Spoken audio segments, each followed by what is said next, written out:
Hello दोस्तों, आप सबका एक बार फिर से स्वागत है मेरे YouTube channel jovial computer learning में, जिसमें हम अभी पाइथन प्रोग्रामिंग सीख रहे हैं। पिछली क्लास में हम लोगों ने ऑपरेटर का पार्ट 1 देखा था, जिसमें हम लोगों ने अरिथमेटिक, असाइनमेंट, रिलेशनल ऑपरेटर को अपने प्रोग्राम के अंदर किस तरीके से यूज करना है ये सीखा था। आज की क्लास में हम लोग बाकी के बचे हुए जो भी ऑपरेटर्स हैं उन सारे के बारे में डिस्कस करेंगे। क्लास को स्टार्ट करने से पहले अगर आपको मेरे वीडियोस पसंद आते हैं तो लाइक बटन को प्रेस करें, और अगर आप चैनल पे मेरे नए हैं तो चैनल को सब्सक्राइब करें। तो चलिए आज का क्लास हम शुरू करते हैं। सबसे पहले आता है लॉजिकल ऑपरेटर्स। लॉजिकल ऑपरेटर्स जो है वो आपके जो भी कंडीशनल स्टेटमेंट्स है। कंडीशनल स्टेटमेंट मतलब ऐसे स्टेटमेंट जो ये डिफाइन करे कि हमें इस पर्टिकुलर स्टेटमेंट को एग्जीक्यूट कराना है या नहीं कराना है। इस टाइप के स्टेटमेंट्स जो है वो आपके कंडीशनल स्टेटमेंट्स कहलाते हैं। तो उन स्टेटमेंट्स को कंबाइन करने के लिए हम जिन ऑपरेटर्स का यूज करते हैं वो है हमारा लॉजिकल ऑपरेटर। लॉजिकल ऑपरेटर 3 तरीके का होता है। सबसे पहले होता है एंड ऑपरेटर। एंड ऑपरेटर आपका डिफाइन करने का काम करता है कि जो भी दो कंडीशंस आपके पास हैं वो दोनों के दोनों अगर ट्रू होंगे तो ही आपका रिजल्ट जो है वो ट्रू आएगा। अगर दोनों में से कोई भी एक या दोनों के दोनों कंडीशन जो है वो फॉल्स हो जाएगा तो जो आपका रिजल्ट होता है वो क्या आएगा? फॉल्स आएगा। चलिए इस चीज को हम अपने प्रोग्राम के थ्रू देखते हैं। सपोज कीजिए हम लोग यूजर से एक नंबर मांगते हैं, उसको ए नाम के वेरिएबल के अंदर रखते हैं। यूजर से मैंने बोला एंटर एनी नंबर। जैसे ही हम यूजर को ये मैसेज शो कराएंगे, यूजर जो है वो आपका नंबर एक एंटर करेगा जो कि ए नाम के वेरिएबल के अंदर स्टोर हो जाएगा। अब हम चाहते हैं कि अगर ये ए की वैल्यू 5 से बड़ी हो और ए की वैल्यू जो है वो 10 से छोटी हो तो जो रिजल्ट हो वो हमारा ट्रू प्रिंट करे, अदरवाइज जो रिजल्ट है वो फॉल्स आए। तो कैसे होगा एक बार देखते हैं। इसको रन कराते हैं। रन कराने जा रहे हैं। मान लीजिए कि मैंने नंबर एंटर किया 7। 7 जो है वो 5 से बड़ा भी है और 10 से छोटा भी है, तो हमारा जो रिजल्ट है वो आ गया आपका ट्रू। वही अगर हम लोग नंबर जो है वो इन दोनों में से कोई भी एक कंडीशन को सेटिस्फाई ना करता हुआ कर दिए, जैसे 78, तो इस केस में हमारा नंबर जो है वो 10 से छोटा नहीं है, इस वजह से रिजल्ट जो है वो फॉल्स आ गया। मतलब अगर दोनों में से कोई भी एक कंडीशन जो है वो फॉल्स हो गई, इस पर्टिकुलर केस में हमारी ये वाली कंडीशन फॉल्स हो गई क्योंकि जो 78 है वो 10 से छोटा नहीं है, इसकी वजह से जो हमारा रिजल्ट हो गया वो फॉल्स हो गया। तो एंड ऑपरेटर कहता है कि जो दो कंडीशन हम लोग दे रहे हैं दोनों का दोनों जब ट्रू होगा तभी हमारा रिजल्ट ट्रू आएगा, अदरवाइज हमारा जो रिजल्ट होगा वो क्या होगा? फॉल्स हो जाएगा। नेक्स्ट है हमारा और ऑपरेटर। और ऑपरेटर कहता है कि जो दो हम लोगों ने कंडीशन दी है उन दोनों में से कोई भी एक कंडीशन या फिर दोनों का दोनों कंडीशन जो है आपका वो ट्रू हो जाएगा तो आपका रिजल्ट ट्रू ही आएगा। अगर दोनों का दोनों कंडीशन फॉल्स होगा सिर्फ और सिर्फ तभी जो आपका रिजल्ट है वो फॉल्स होगा, अदरवाइज जो रिजल्ट होगा वो आपका ट्रू होगा। जैसे यहाँ पे मैं एंड की जगह सिंपली और कर देती हूँ और सेम नंबर एंटर करती हूँ। रन मॉड्यूल और 78 एंटर किया तो यहाँ पे रिजल्ट जो है वो हमारा क्या आ गया? ट्रू आ गया। ऐसा क्यों हुआ? क्योंकि जो ये वाला कंडीशन है वो ट्रू हो गया, ये वाला अभी भी फॉल्स है कि नंबर जो है वो 5 से छोटा नहीं है, लेकिन जो नंबर है वो क्या है आपका? 10 से बड़ा है। तो इन दोनों कंडीशन में से एक ट्रू हो गया तो रिजल्ट जो है हमारा वो ट्रू आ गया। ऐसे ऑपरेटर्स जिनको दो ऑपरेंड चाहिए होता है ऑपरेशन को परफॉर्म करने के लिए, इस टाइप के ऑपरेटर्स को हम बोलते हैं बाइनरी ऑपरेटर्स। यहाँ पे जो हमारे पास लॉजिकल ऑपरेटर्स में एंड और है वो दोनों के दोनों बाइनरी ऑपरेटर्स हैं। वही जो हमारा नेक्स्ट है दैट इज नॉट। नॉट को एक सिंगल ऑपरेंड की जरूरत होती है। नॉट क्या काम करता है, अगर हमने जो कंडीशन दिया है वो ट्रू होगा तो वो उसके रिजल्ट को फॉल्स में कन्वर्ट कर देगा, और अगर फॉल्स होगा तो वो उसको ट्रू में कन्वर्ट कर देगा। मतलब जो भी रिजल्ट है उसको वो रिवर्स कर देगा। और इसको सिंगल ऑपरेंड की जरूरत होती है ऑपरेशन को परफॉर्म करने के लिए, इसी वजह से इसे यूनरी ऑपरेटर बोला जाता है। जैसे अगर मैंने लिखा यहाँ पे सिंपली a=5 को मैंने नॉट लगा दिया,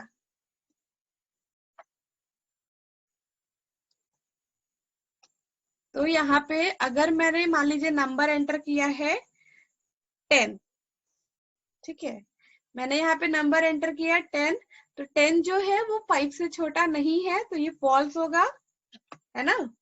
10 जो है वो नंबर को क्या कह रहा है कि 10 जो है वो 5 से छोटा नहीं है, मतलब ये कंडीशन जो हो गया वो ट्रू हो गया। तो इसका ट्रू का जस्ट उल्टा क्या हो जाएगा, फॉल्स हो जाएगा। तो यहाँ पे हमें रिजल्ट में क्या मिल गया, फॉल्स मिल गया। क्लियर है इतना। नेक्स्ट अब हमारा है मेंबरशिप ऑपरेटर। मेंबरशिप ऑपरेटर जो है वो आपका डिफाइन करने का काम करता है कि कोई भी पर्टिकुलर सीक्वेंस जो है वो एक लिस्ट में प्रेजेंट है या नहीं है। ये आपका दो तरीके का होता है, आपको यहाँ पे डायग्राम से क्लियर हो रहा होगा। पहला है आपका मेंबरशिप ऑपरेटर में इन, जो कि अगर पर्टिकुलर सीक्वेंस जो है वो लिस्ट के अंदर या फिर ऑब्जेक्ट के अंदर प्रेजेंट है तो अपनी वैल्यू को ट्रू रिटर्न करता है। अदरवाइज दूसरा है आपका नॉट इन, जो कि अपनी वैल्यू को रिजल्ट ट्रू तब देता है जब आपका वो सीक्वेंस उस लिस्ट के अंदर प्रेजेंट ना हो। जैसे एग्जाम्पल देखते हैं, यहाँ पे मैंने एक लिस्ट बनाई है n नाम से, जिसके अंदर मैं एलिमेंट एंटर करती हूँ 1, 2, 3। सिंपली 3 एलिमेंट ऐड किया और इसे बंद कर दिया, और उसके बाद प्रिंट कराते हैं 1 in n। अगर 1 इस लिस्ट के अंदर प्रेजेंट होगा तो इन ऑपरेटर जो है वो आपकी वैल्यू को ट्रू रिटर्न करेगा, अदरवाइज जो है वो आपका फॉल्स रिटर्न करेगा। ट्राई करके देखते हैं कि ट्रू रिटर्न करता है या नहीं करता है। तो यहाँ पे क्लियर हो रहा है कि क्योंकि 1 हमारा जो है वो लिस्ट के अंदर अवेलेबल है, इस वजह से जो रिजल्ट है वो हमारा क्या आ गया, ट्रू आ गया। वही अगर हम नॉट इन यूज करते हैं तो क्योंकि हमारी जो लिस्ट के अंदर 1 है वो प्रेजेंट है और हम कह रहे हैं कि वो नहीं है, तो इस केस में जो रिजल्ट होगा वो हमारा क्या आएगा, फॉल्स आएगा। यहाँ पे शो हो रहा है कि अब हमारा जो रिजल्ट है वो क्या हो गया, फॉल्स हो गया। क्यों, क्योंकि 1 तो हमारे लिस्ट के अंदर पहले से ही प्रेजेंट है, लेकिन फिर भी हम कह रहे हैं कि जो 1 है वो लिस्ट के अंदर अवेलेबल नहीं है, इस वजह से ये जो बात है वो फॉल्स है। इस वजह से जो हमारा मेंबरशिप ऑपरेटर है वो आपकी वैल्यू को क्या बोल रहा है कि फॉल्स है। तो मेंबरशिप ऑपरेटर किसी भी पर्टिकुलर एलिमेंट को चेक करने का काम करता है कि वो आपके उस लिस्ट के अंदर सीक्वेंस में है या नहीं है। नेक्स्ट है हमारा आइडेंटिटी ऑपरेटर। आइडेंटिटी ऑपरेटर जो है वो आपके ऑब्जेक्ट्स को कंपेयर करने का काम करते हैं, including the same memory location. मतलब जो दो एलिमेंट्स हैं उन दोनों एलिमेंट्स का या लिस्ट का मेमोरी लोकेशन के साथ उनका कंपेयर करके रिजल्ट जो है वो ट्रू या फॉल्स में देता है। जैसे यहाँ पे आपके दो ऑपरेटर्स हैं, पहला है इज, जो कि अगर दो वेरिएबल्स या दो वैल्यूज आपके सेम ऑब्जेक्ट या लिस्ट से बिलोंग करते होंगे तब अपनी वैल्यू को ट्रू देगा, अदरवाइज फॉल्स देगा। वही इज नॉट जो है वो आपकी वैल्यू को जो है वो ट्रू तब देगा जब वो दोनों सेम ऑब्जेक्ट से या सेम लिस्ट से बिलोंग नहीं करते होंगे। फॉर एग्जाम्पल यहाँ पे हम देख लेते हैं कि जैसे मान लीजिए यही वाली हमारी लिस्ट है और हम लोगों ने एक और लिस्ट बना लेते हैं N1 नाम से, और उसके बाद इसके अंदर रख लेते हैं 4, 5 और 5। दो हमारे पास अब लिस्ट हो गई। एक हो गया N नाम से जिसके अंदर हमारे पास 1, 2 और 3 है। दूसरा है N1 जिसके अंदर 4 और 5 है। अब हम चेक करना चाह रहे हैं, एक और ले लेते हैं N2 जिसको कि मैं N से इनिशियलाइज कर दे रही हूँ, मतलब जितने भी एलिमेंट्स N के अंदर है वो सारे के सारे N2 को भी मिल जाएंगे। अब मैं करती हूँ प्रिंट N इज N1, मतलब क्या N और N1 बराबर हैं। तो यहाँ पे हमें दिख रहा है कि जो N के अंदर एलिमेंट है वो 1, 2, 3 है, वही जो N1 के अंदर एलिमेंट है वो 4 और 5 है। तो ये दोनों सेम नहीं है। तो उम्मीद करते हैं कि रिजल्ट हमारा जो है वो क्या आना चाहिए, फॉल्स आना चाहिए, जो कि यहाँ पे आ गया। तो यहाँ से क्लियर हो रहा है कि अभी हमारा रिजल्ट जो है वो क्या है, आपका फॉल्स है। क्यों? क्योंकि जो दोनों के एलिमेंट्स हैं वो दोनों के ही अलग अलग हैं, इस वजह से जो हमारा रिजल्ट है वो फॉल्स आ गया। वही अगर मैं लिखती हूँ प्रिंट N इज N2, मतलब क्योंकि N2 जो है वो वही वैल्यू होल्ड किया हुआ है जो N ने किया हुआ है, तो क्या इसके लिए जो हमारी लाइन आएगी वो क्या आएगी, ट्रू आएगी। पहले वाले केस के लिए जो हमारा है वो N और N1 का कंपैरिजन है, जिससे कि दोनों के एलिमेंट्स डिफरेंट होने की वजह से रिजल्ट जो है वो हमारा फॉल्स आ गया। वही क्योंकि यहाँ पे N और N2 एक दूसरे को इनिशियलाइज किए हुए हैं, तो दोनों के पास सेम एलिमेंट है, इस वजह से दोनों का रिजल्ट सेम आ गया। इसी के वाइस वर्सा काम करता है आपका इज नॉट। जिन केसेस में इज वाला जो है वो आपका ट्रू वैल्यू दे रहा है, सेम उसी का उल्टा जो होगा वो आपका इज नॉट देगा। जैसे अगर मैं इन्हीं दोनों को कर दूं तो पहले ये जो ट्रू था वो फॉल्स हो जाएगा, और जो फॉल्स था अब वो क्या हो जाएगा, ट्रू हो जाएगा। यहाँ पे आप देख रहे हैं पहले ये वाली लाइन फॉल्स थी तो वो ट्रू हो गई, अभी जो ट्रू थी वो फॉल्स हो गई। तो इस तरीके से आपका आइडेंटिटी ऑपरेटर वर्क करता है। लास्ट हमारा ऑपरेटर है बिटवाइज ऑपरेटर। बिटवाइज ऑपरेटर जो है वो आपके दो नंबर्स को बाइनरी फॉर्मेट में कंपेयर करने का काम करता है। बाइनरी फॉर्मेट कहने का मतलब है जब भी हम उसे कोई डेसिमल नंबर देते हैं तो वो पहले उसे बाइनरी में कन्वर्ट करता है और फिर बिट बाय बिट कंपैरिजन करने के बाद हमें रिजल्ट देता है। बिटवाइज ऑपरेटर्स आपके कई सारे तरीके के होते हैं, जैसे बिटवाइज एंड, बिटवाइज और, बिटवाइज नॉट और बिटवाइज एक्स और। हम सारे के सारे ऑपरेटर्स को वन बाय वन करके देखेंगे। सबसे पहले हम देखते हैं बिटवाइज एंड ऑपरेटर को। बिटवाइज एंड ऑपरेटर, सबसे पहले हम एक नंबर लेते हैं 10 और दूसरा एक N2 लेते हैं जिसकी वैल्यू हो गई 9। अब हमारे पास एक 10 है और दूसरा है 9 और हमें इसका बिटवाइज एंड का रिजल्ट देखना है। तो हम लिखेंगे N1 एंड मतलब यहाँ पे M% सिंबल वाला है, और दूसरा है N2, N2 मतलब 9 से यहाँ पे रिप्रेजेंट किया जा रहा है। तो इसके रिजल्ट को चेक करने से पहले हम देखते हैं कि ये आखिर बाइनरी में कन्वर्ट कैसे होता है। तो उसके लिए हम यहाँ पे देखेंगे सबसे पहले कि किस तरीके से आखिर ये होता है। तो हम 10 को जो है वो क्या करेंगे, 2 से सक्सेसिव डिवाइड करेंगे।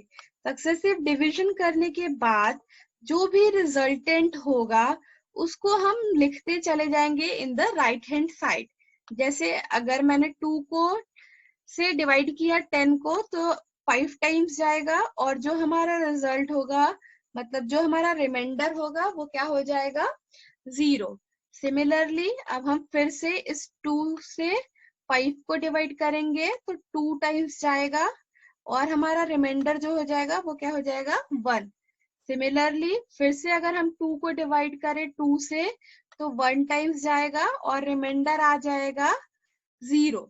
और क्योंकि अब जो है वो हमारा डिवाइजर जो है वो आपके डिविडेंड से छोटा हो गया, सॉरी डिविडेंड जो है वो हमारा डिवाइजर से छोटा हो गया, तो हम इस डिविडेंड को एज इट इज यहाँ पे लिखेंगे और नीचे से ऊपर की तरफ अरेंज करते हुए इसको लिखेंगे। मतलब जो 10 के इक्विवेलेंट बाइनरी हो जाएगा वो हो जाएगा आपका 1 0 1 0। तो हमारा 10 का बाइनरी इक्विवेलेंट क्या हो जाएगा 1 0 1 0। सिमिलरली अगर हम प्रोसेस 9 के लिए भी अप्लाई करें तो हमारा जो बाइनरी इक्विवेलेंट हो जाएगा वो हो जाएगा आपका 1 0 0 1। अब नेक्स्ट हमें देखना है कि किस तरीके से 10 और 9 का बिट वाइज एंड होगा। तो 10 और 9 का बिट वाइज एंड करने के लिए हमें बिट बाय बिट इनका कंपैरिजन कराना है एंड का। जैसे अगर हमारा जो बिट वाइज एंड है या जो एंड ऑपरेटर है वो कहता है कि जब तक दोनों वैल्यूज इसकी ट्रू ना हो जो रिजल्ट है वो ट्रू नहीं आता है। जब अगर दोनों में से कोई भी एक वैल्यू या दोनों वैल्यू फॉल्स होगी तो रिजल्ट हमेशा क्या आएगा फॉल्स ही आएगा। वही जब दोनों वैल्यू ट्रू हो जाएंगी तो हमारा जो रिजल्ट होगा वो क्या हो जाएगा ट्रू हो जाएगा। तो यहाँ पे एक जगह पे 0 है दूसरी जगह पे 1 है, तो क्योंकि पहला वाला हमारा फॉल्स है इस वजह से रिजल्ट हमारा क्या आ जाएगा फॉल्स आ जाएगा। वही दूसरे केस में हमारा पहला तो ट्रू है लेकिन दूसरा फॉल्स है, इसकी वजह से फिर से रिजल्ट हमारा क्या आ जाएगा फॉल्स आ जाएगा। वही तीसरे में दोनों का दोनों फॉल्स है तो हमारा जो रिजल्ट है वो क्या आ जाएगा फॉल्स आ जाएगा मतलब 0। और यहाँ पे ये दोनों का दोनों ट्रू है तो हमारा रिजल्ट क्या हो जाएगा 1 हो जाएगा। अब हमारे पास जो रिजल्ट आया है दैट इज 1 0 0, जिसको कि अगर हम डेसिमल में कन्वर्ट करें तो ये होता है आपका 8। ठीक है, तो एक बार हम चेक करते हैं कि क्या जब हम नंबर को एंड करेंगे तो रिजल्ट हमारा 8 आएगा या नहीं आएगा। तो यहाँ पे हम लोगों ने इसको चेक किया तो हमने देखा कि रिजल्ट जो है वो क्या आ गया 8 आ गया। तो इससे आप लोगों को क्लियर हो गया होगा कि बिट वाइज एंड ऑपरेटर काम कैसे करता है। वो सबसे पहले नंबर को लेता है उसको बाइनरी में कन्वर्ट करता है और फिर एक एक बिट का जो है आपस में कंपैरिजन करता है बिट ऑपरेटर जो एंड का होता है उसको अप्लाई करके, और फिर जो फर्दर जो रिजल्ट आता है वो उसको कन्वर्ट करता है डेसिमल में और आपको रिजल्टेंट आउटपुट देता है। नेक्स्ट ऐसे ही हम देख लेते हैं कि किस तरीके से और ऑपरेटर काम करता है। बिटवाइज अगर और ऑपरेटर की बात करें तो बिटवाइज और ऑपरेटर जो है वो कहता है कि दोनों में से कोई भी एक वैल्यू या दोनों का दोनों अगर ट्रू होगा तो हमारा रिजल्ट जो है वो ट्रू आएगा। अगर दोनों का दोनों फॉल्स होगा सिर्फ और सिर्फ उसी केस में जो होगा वो हमारा रिजल्ट फॉल्स आएगा। तो एक बार हम लोग 10 और 9 का बिट वाइज और करके भी देख लेते हैं। तो यहाँ पे हो जाएगा 1 0 1 0 और 1 0 0 1। अब इन दोनों का अगर हमने और किया तो 0 1 में यहाँ पे 1 ट्रू है इस वजह से आ जाएगा, यहाँ पे 1 0 में ऊपर में 1 है इस वजह से आ जाएगा 1, यहाँ पे दोनों फॉल्स है तो रिजल्ट हो जाएगा 0, और यहाँ पे दोनों का दोनों ट्रू है तो रिजल्ट हो जाएगा 1। अब ये जो है वो आपके इक्विवेलेंट है 11 के। तो अब हम देख लेते हैं कि क्या इन दोनों का और करने के बाद जो हमारा रिजल्ट है वो 11 आता है या नहीं आता है। तो यहाँ पे हमें शो हो रहा है कि जो रिजल्ट है वो हमारा 11 आ गया। तो इससे अब ये भी क्लियर हो रहा है कि बिटवाइज और ऑपरेटर कैसे काम करता है। नेक्स्ट है हमारा bitwise not operator. Bitwise not operator जो है जो भी हम नंबर का नॉट करना चाहते हैं वो रिजल्ट में उस नंबर से एक इंक्रीमेंट करके उसका नेगेटिव देता है। फॉर एग्जाम्पल अगर हम बात करें कि मान लीजिए अगर हमारा n1 की वैल्यू है 12 और हमें इसका बिटवाइज नॉट करना है, तो हम निगेशन सिंबल लगाने के बाद अगर हम लिखते हैं n1 तो इसका जो रिजल्ट होगा वो आपका क्या आएगा, -13 आएगा। मतलब क्लियर हो गया होगा कि जो भी नंबर हम देंगे उसका एक इंक्रीमेंट 12 का एक इंक्रीमेंट 13 और उसके आगे एक नेगेटिव सिंबल मतलब -13, ऐसा सारे के लिए होगा। तो अगर हम लोगों ने कोई भी n नंबर दिया तो उसका निगेशन जो होगा वो क्या हो जाएगा, -(n+1). लास्ट हमारा है इसमें आपका बिटवाइज जोर ऑपरेटर। बिटवाइज जोर ऑपरेटर जो है वो अपना रिजल्ट 1 तब देता है जब दोनों वैल्यूज डिफरेंट हो। मतलब अगर पहला वाला जो नंबर है उसका बिट 0 है और दूसरे का 1 है, तब सेम जो रिजल्टेंट होगा वो 1 आएगा। या फिर पहले वाले का 1 है दूसरे वाले का 0 है, तब जो रिजल्टेंट है वो 1 आएगा। दोनों ही बिट्स में 0 0 हो या 1 1 हो तो जो रिजल्ट है वो आपका क्या आएगा, 0 आएगा। एक बार हम इसे देख लेते हैं। जैसे अगर मान लीजिए हमारे पास नंबर है 10 का 1 0 1 0 और 9 का 1 0 0 1, और इसका अगर हमें जोर निकालना हो तो यहाँ पे 0 है और यहाँ पे 1 है, तो पहले वाले का रिजल्ट आ जाएगा 1। फिर उसके बाद यहाँ पे 1 है यहाँ पे 0 है, तो इसका रिजल्ट आ जाएगा 1। यहाँ पे दोनों 0 है इस वजह से रिजल्ट आ जाएगा 0। यहाँ पे दोनों 1 है उस वजह से रिजल्ट आ जाएगा 0। और अगर हम इसको कन्वर्ट करें डिजिट्स में या डेसिमल में तो ये होगा आपके इक्विवेलेंट टू 3। एक बार देख लेते हैं कि क्या हम जब इसको अप्लाई करते हैं अपने प्रोग्राम के अंदर तो यही आता है। वैल्यू है हमारे 10 और n2 की वैल्यू है हमारी 9 और हम प्रिंट कराते हैं क्या, n1 और n2। तो रिजल्ट क्या आना चाहिए हमारा, 3 आना चाहिए। तो देखते हैं कि 3 आया या नहीं आया। यहाँ पे आपको व्यू हो रहा होगा कि जब हम लोगों ने 10 और 9 का जोर लिया तो रिजल्ट में हमें क्या मिला, 3 मिला। तो इस तरीके से आपके जो भी ऑपरेटर्स वगैरह हैं वो वर्क करते हैं। क्लियर है यहाँ तक? ये तो बातें हो गई सारी ऑपरेटर्स की। इसके अलावा और कोई भी ऐसा ऑपरेटर नहीं है जो कि हम लोगों को डिस्कस करना बाकी रह गया हो। नेक्स्ट क्लास में अब हम लोग देखेंगे कि किस तरीके से आपका कंडीशनल स्टेटमेंट वर्क करता है। अगर आपको ये वीडियो पसंद आया हो तो आप इस वीडियो को लाइक करें और दूसरों के साथ शेयर करें जिससे कि उन्हें भी फायदा पहुंच सके।